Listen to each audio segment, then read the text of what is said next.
Today we will dig into part 2 of how to overcome your fear of fighting. In our previous video, we learned how fear is a natural emotional state. It's your brain telling you to pay attention to something that seems dangerous. Fear in that sense is a good thing. It's the reason you lock your car door and your house doors. It's the reason you look both ways before you step out onto the street so you don't get hit by a car. It's also the same system that allows you to let your guard down around people who have proven trustworthy. Fear is a friend that saves your life multiple times every single day, and you only rarely occasionally realize it when you look and boom, there goes that car that you almost pulled out in front of. And fear of being in a fight is a legit thing. You should feel fear. There are many potential negative consequences of being in a fight. Proper training will help you manage the inevitable fear response so that you can win the fight. However, I've seen skilled martial artists be paralyzed with fear and not have access to the physical skills that they've developed. Remember, it is totally normal and okay to feel fear, but you want to address that fear ASAP so that you don't freeze up. If you don't fight or run, then you're just allowing the bad things to happen to you. In part 1 of this series, I gave you 2 things that you can do to deal with the fear in the moment. Acknowledge it and calm your breathing. In part 2, we're going to talk about limiting beliefs. The first limiting belief is about your opponent. Tony Blauer uses the word fear as an acronym: false evidence appearing real. False evidence appearing real is when someone looks tough. They've got the shaved head, they've got the tattoos, they look like a gangbanger or a biker, or they have big muscles, or whatever you're intimidated by. They posture themselves, they peacock in such a way as to make it seem like they're superior to you. By the way, the reason that they're acting to try to make you think that is probably because they're not. Anyway, however, nothing about any of that matters when you smash their throat or testicles, straight blast down their center line, and tap their favorite head against various blunt objects.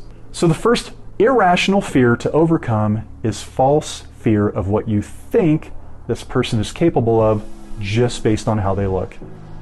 A simple way to address that is to remember that everyone is human. Everyone has weak spots.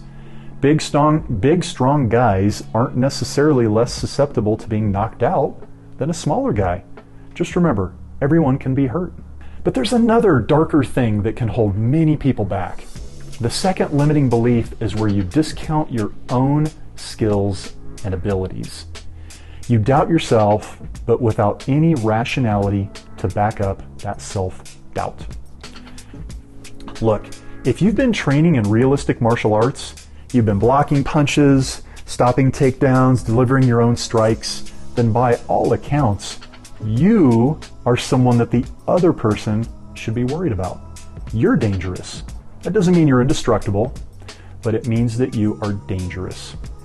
The more you train, the more dangerous you become. But if you don't see yourself in this way, there's a problem. There's a quote by Dan Millman that I love. It goes like this: if you face just one opponent and you doubt yourself, you're outnumbered.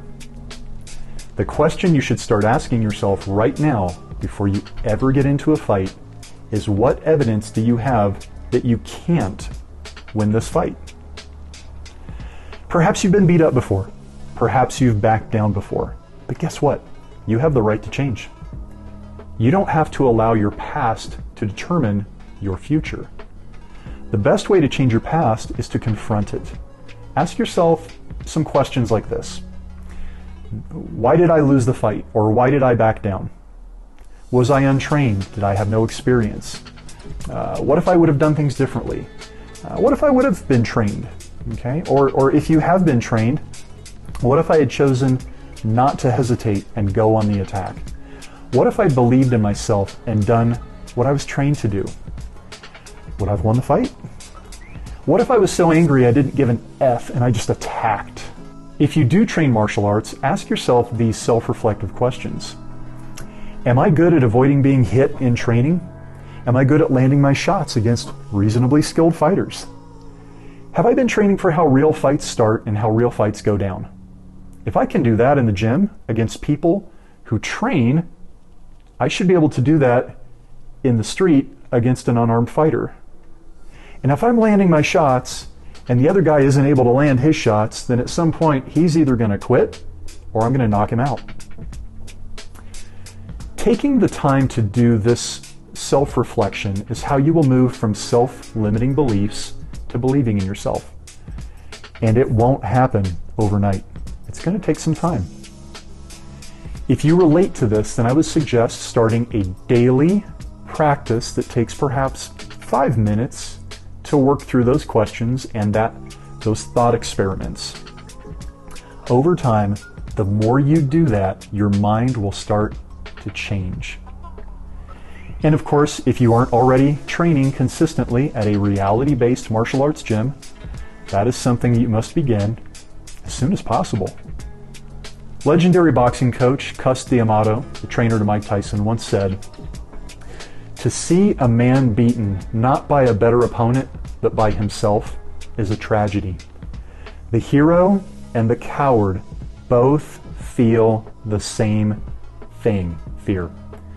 But the hero uses his fear and projects it onto his opponent, while the coward runs." The reality is that I feel fear every time I release one of these YouTube videos. I feel fear when they're posted to social media. I feel fear when I hit the send button to my newsletter subscribers. I feel fear that people will reject me, think that my videos suck, etc.